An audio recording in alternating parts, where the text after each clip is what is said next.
how do you measure ROI when your campaign goal is leads versus something that's easy to measure like an e-commerce sale? This is probably the most common conundrum for B2B marketers that are advertising in a number of different channels. This is an entirely different challenge since you're not dealing with a simple click, add to cart, and purchase flow. In B2B, someone might see your ad on LinkedIn, visit your site, poke around for a little bit, then come back 2 days later via search ad, and sign up for a webinar, download a white paper, and eventually fill out a form, like to book a demo. So how do you track all of that and figure out which channel should get the credit, or at least how to measure what's working overall and which channel is producing the best results, right? One of the first questions you should answer is, what is a lead worth to my company? With e-commerce, you often know pretty quickly. Someone buys a product, you've got the revenue in your system, done deal. But if you're selling enterprise software or industrial equipment, for instance, you might have months of sales, conversations, proposals, demos, and negotiations before any money ever changes hands. Some sales cycles go 6 to 18 months if it's capital equipment, for instance. That's why a lot of B2B companies rely on historical close rates and average deal sizes. So if you know from the past years that out of every 10 leads, you close 2 of them and each one's worth, let's say, $50,000 on average, then you can estimate each lead is worth, about $10,000 in potential revenue.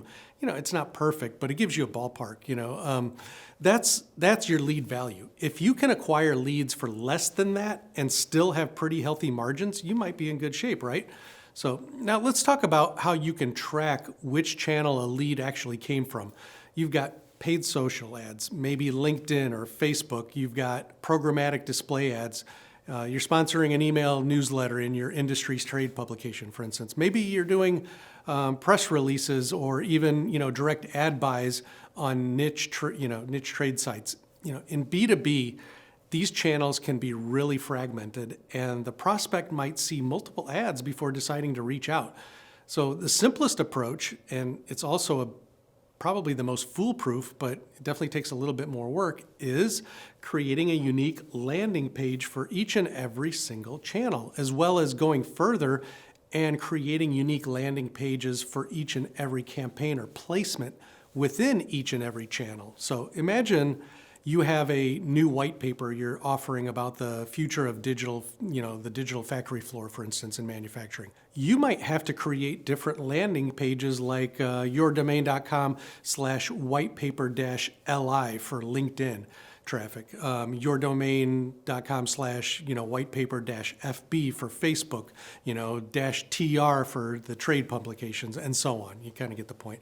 Each page is going to look pretty much the same, but the URL is going to be different. So you're going to know for sure that that's where the user came from when they have clicked from that channel and made it to that particular landing page. Then when someone fills out the form, you're going to know exactly which ad or channel they clicked on to get there, since it's unique to that source and no other source. Nobody else is going to have that URL anywhere else except from that particular ad or link.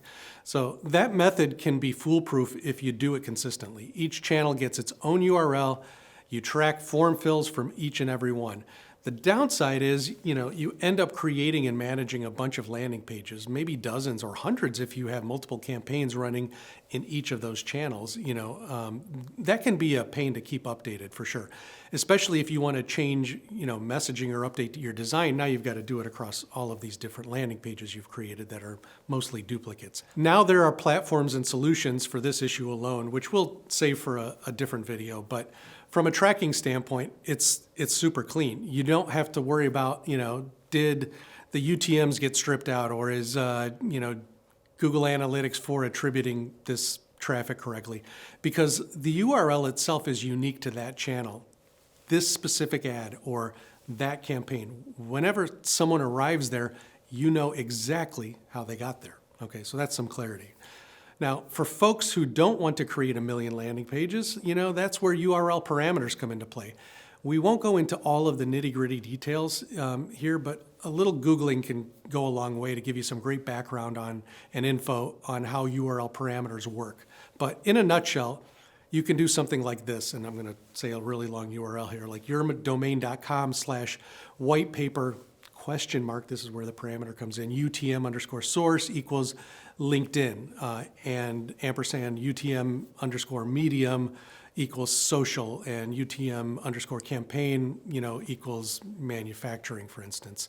So then while, if you're running the same white paper on Facebook, you might do the same thing, except, the source now equals Facebook, the medium is social, the campaign might be the same kind of campaign for manufacturing white paper and so on. But that way you only have one landing page, but you rely on GA4's ability to parse those parameters and assign the traffic, in your reporting to get the right source and campaign listed and fragment it off. It's cleaner on the landing page creation side for sure, but now you're putting your faith in the analytics platform to capture and store that data consistently and accurately. And usually if you set it up right, it works pretty good, but you might run into situations where someone clicks on your LinkedIn ad on their phone, but then later opens your site on their work computer, for instance, and fills out the form. And GA4 might record that, second session as direct traffic or something else. It can get confused, especially with all the privacy issues that we've talked about in previous videos.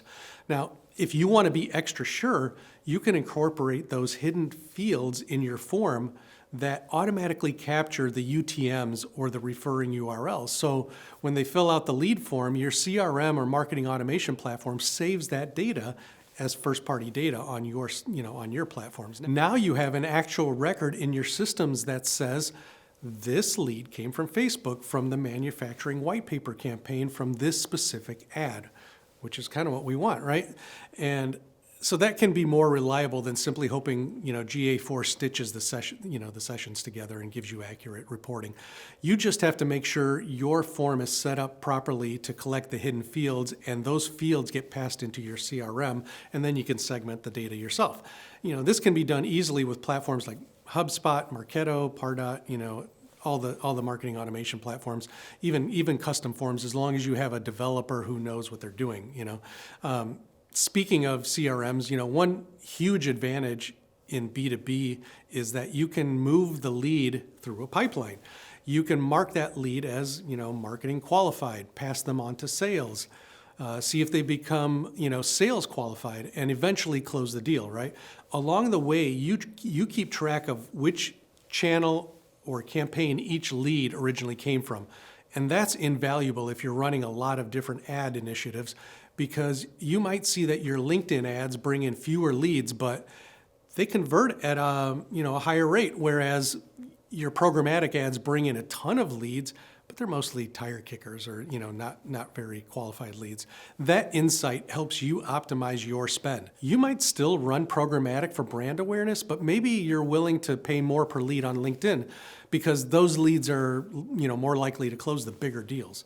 And this is where lead scoring can come in. And if you're using something like Marketo, Salesforce, HubSpot, any of these platforms, you can assign points to different behaviors, opening emails, visiting key web pages, attending webinars. Then you can check if the leads from one channel tend to score higher than leads from another. That might be more meaningful than raw lead volume, for instance. If your press sponsorship in a trade publication yields, let's say, 50 leads, but they all have high lead scores, maybe that's better than 200 leads from a random display campaign that never really engaged further. So you can calculate ROI more effectively if you're looking at quality, not just quantity, right? It's also worth noting that B2B often has offline events in the mix. There's trade shows, conferences, maybe in-person seminars. If you can tie those into your CRM as well by scanning badges or having people fill out a digital form on an iPad at your booth, for instance, you can compare offline leads to online leads. You might be surprised which ones close faster or result in bigger deals. That's also going to help you decide how to allocate your budget between digital channels and those real-world events. So another piece of the puzzle is attribution modeling. GA4 has its own multi-touch attribution capabilities, but as in a long B2B sales cycle, a user might have 5, 6, 7 touch points before filling out a form. If you only give credit to the first or last touch or the last few touches, you might completely underestimate the importance of some of the other channels in the middle. Some B2B marketers set up a custom model or use a W-shaped, model where they give credit to the first interaction, a meaningful middle interaction, like let's say a webinar sign up, and the final conversion. Others do time decay, so the touches closer to the conversion get more weight, but you don't forget the earlier touches. None of these models are going to be perfect, but they're often better than ignoring the reality that in B2B, leads often result from multiple exposures to your brand over longer periods of time. Now, about accuracy. If you rely purely on GA4, you've got the issue of cross-device tracking, cookie restrictions, ad blockers, private browsing, and so on. That's why capturing data in your forms or in your CRM can be more reliable. Also keep in mind that some leads might come through referrals or word of mouth, and it's tough to measure those precisely. That's where a simple "how did you hear about us" form field can be useful. If 30% of your leads say they heard about you from a specific trade magazine, but GA4 only shows 10% of the leads from that referral link, that data got muddied, or some people might be typing your URL directly, for instance. It's always good to compare the self-reported data with the analytics data, for a sanity check. One other idea is to track the entire cost of each campaign, not just the ad spend. For instance, if you're sponsoring a trade publication's newsletter for a month, you might pay them a flat rate. Plus, you might design a custom landing page or spend staff time creating custom content for that audience. You got to factor all of that in when you calculate your cost per lead. It's easy to forget these soft costs like graphic design or copywriting if you have an internal team, but those hours still cost you something in the overall scheme of things. So when you add it all up, you get a better sense of your real ROI. And if you see, like for instance, we invested $5,000 in that sponsorship ad placement plus creative, and we got 30 leads, 5 of which, let's say, turned into serious opportunities. You can start measuring how that compares to other channels, and now you've got a much clearer picture on ROI. Another expansion on the multiple landing pages strategy is to not just create a unique URL for each channel, but to create slightly tweaked, versions of your messaging per landing page. So for example, if you're advertising in a LinkedIn group for healthcare professionals, you're going to want to tailor your landing page content to speak directly to that healthcare sector.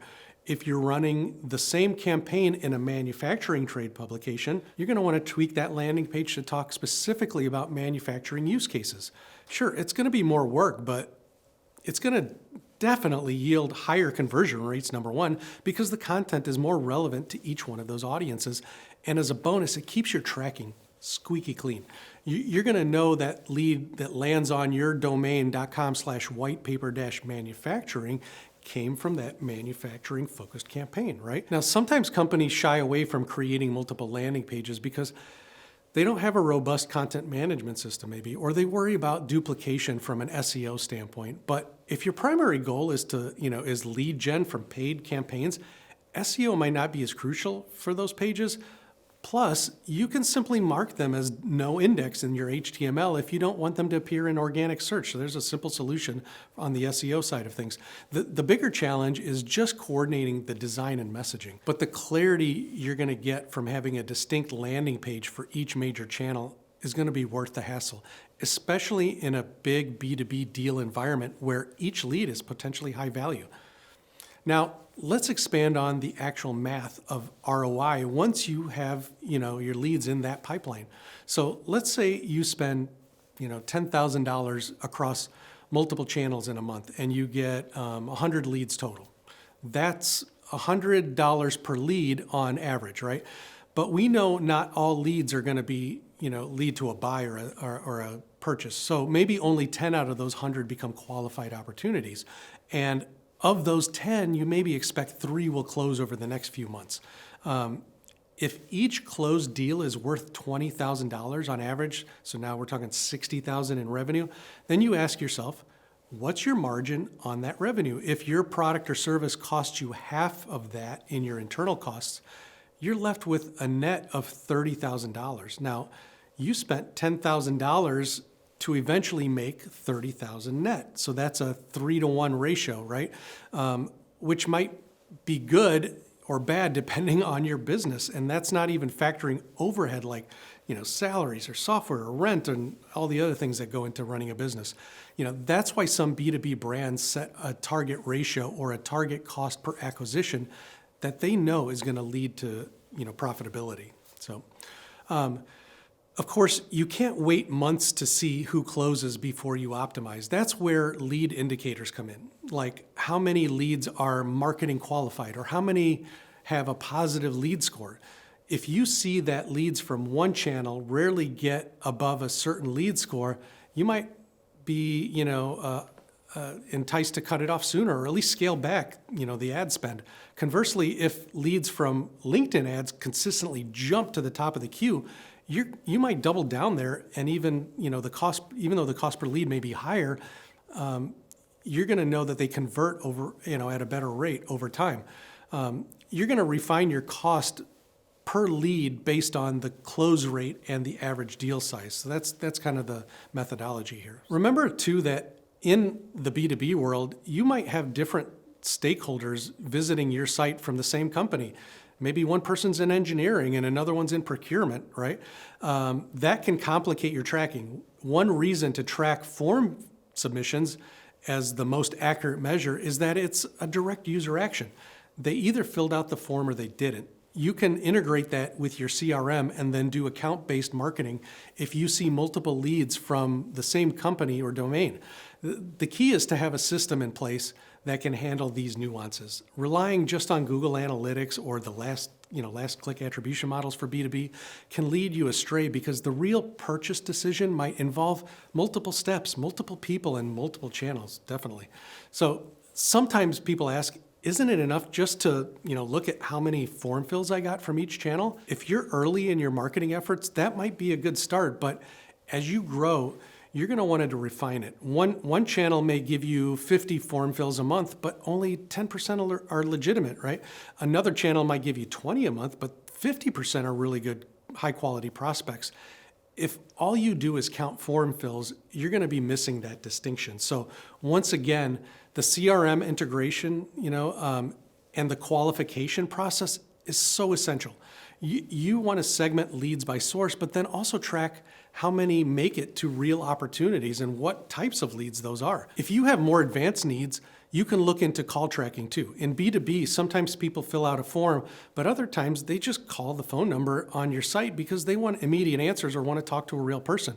And if you're rotating phone numbers for each channel, like a unique phone number for your LinkedIn ads, another for your trade publication, you can also now see which calls are coming from which campaign or source. Some phone tracking systems even integrate with GA4 or with your CRM so you can log phone leads automatically. It's a little bit, it's a little more overhead to manage, but it can be a game changer if your calls are a big part of your pipeline. Finally, let's talk about the intangible side. Sometimes in B2B, you're investing in channels for brand awareness or thought leadership, not just direct lead generation.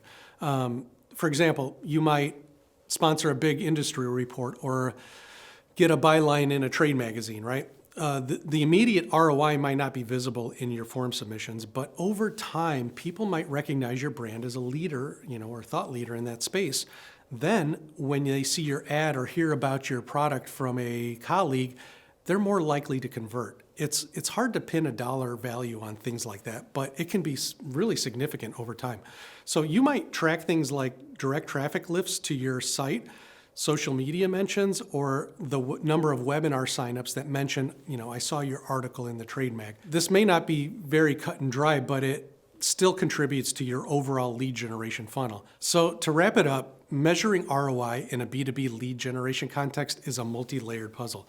You start by figuring out what your leads are worth, possibly using your historical close rates and average deal sizes to achieve that. Then you make sure you have clean tracking for each channel, either by using distinct landing pages or carefully managed UTM parameters, or both. You capture form fills and maybe calls. Pass that data into your CRM so you can see which leads progress and which deals close.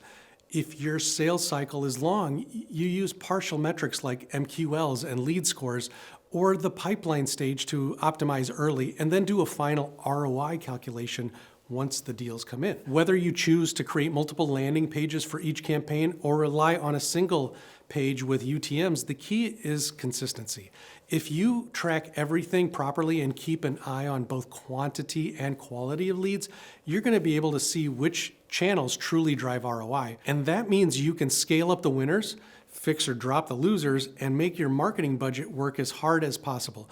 It's more work than just checking a single analytics dashboard for sales, but in the B2B world, that extra effort separates the marketers who really know what's happening from those who are just guessing. And that difference can have a huge impact on your bottom line. And that's what we're all after all, right? Now, if this is all making your head spin, don't worry. It's normal to feel a little overwhelmed at first. Just start small. Maybe pick 1 or 2 channels, set up unique landing pages or UTM parameters, and see how your leads flow into your CRM. As you get comfortable, you'll expand to all your channels, refine your cost per lead or cost per qualified lead metrics, and before you know it, you'll have a solid handle on exactly how your marketing dollars translate into real business opportunities. And once you've got that, you can really start driving consistent growth in your B2B campaigns.